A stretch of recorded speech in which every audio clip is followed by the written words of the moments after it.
A special party tonight. Yeah, and I keep checking the door down there because we're expecting some Hollywood stars to come in tonight. It's a party for the movie Clay Pigeons, which had its premiere earlier tonight at the Varsity Cinema. In attendance with stars Janine Garofalo, Vince Vaughn, and Joaquin Phoenix, I guess. They're expected to come up here at any time.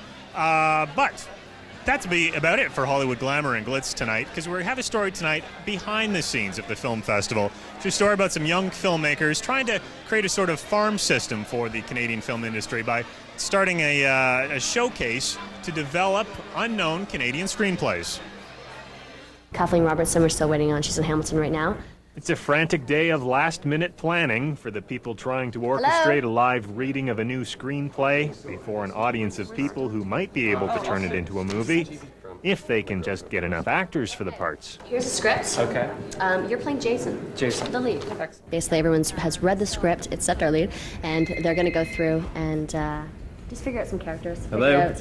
Make sure that everyone's on track and that Hi, Lori. we can present the best script that we can. How busy are things getting here? Oh, they're getting a little busy. I have good news. Kathleen Robertson's in. Right on. The idea is based on a similar series held weekly in New York, where screenplay writers actually get to hear real actors go through their work and maybe even inspire a rewrite. It's like helping the writer get over that hump where they've finished they've done everything they can sitting in front of their computer, and they need to get more input. So we've got all the 70s stars knocked off. And the crew has been out trying to get more exposure, working the crowd at Sunday's Canadian Film Centre barbecue, talking about the script and the reading series to whoever will listen. And then it was going to be like in that 1 hour, and then it expanded. This is the big leagues. They've got a conference room atop a downtown hotel and a guest list that includes studio reps, distributors, and other film industry types. This way it saves us loads of time trying to find these distributors. We've got them all here at the Toronto Film Festival. We jam them in one room, and we put on a show. So thanks a lot again. Enjoy. This is The Deadline. And just what are they selling? Well, it's a screenplay called The Deadline, a comedy about a guy who runs a phone service where people can call to see if a particular celebrity is dead or alive. Dead or alive? How is Evelyn Wood, speed reader extraordinaire? Jason taps the keyboard and obituary spins onto the screen. Dead. Of course, along the way, he does stumble across a deadly global conspiracy, but that'll have to wait for the film version. Well, the film will get made. No matter what, the film will get made somewhere between now and when I die.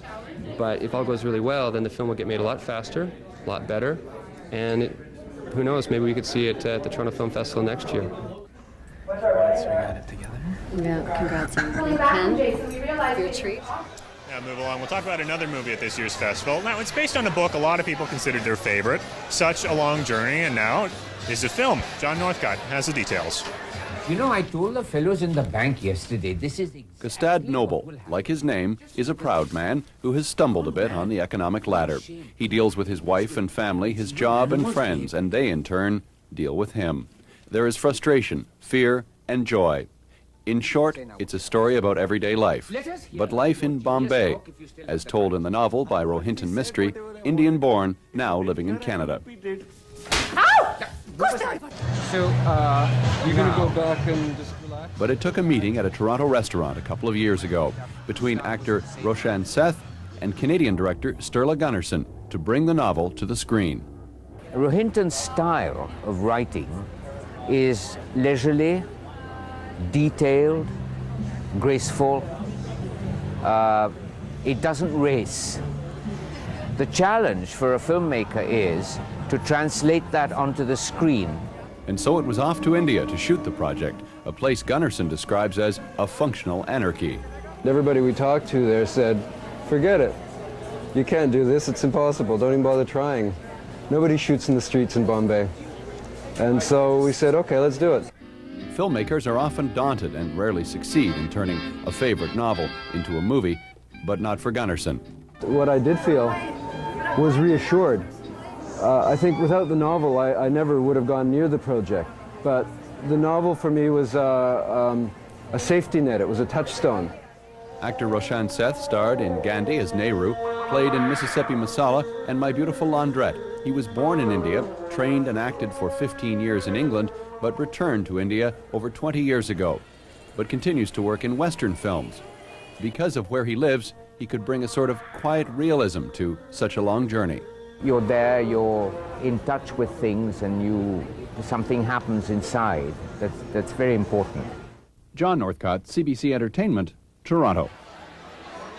And Ron from Montana at the opening night party for the movie Clay Pigeon, where we are still waiting for those elusive Hollywood stars. That's a wrap on entertainment. All right, thanks, Mike. Thank you. Debbie Ledequan is on deck with a look at sports.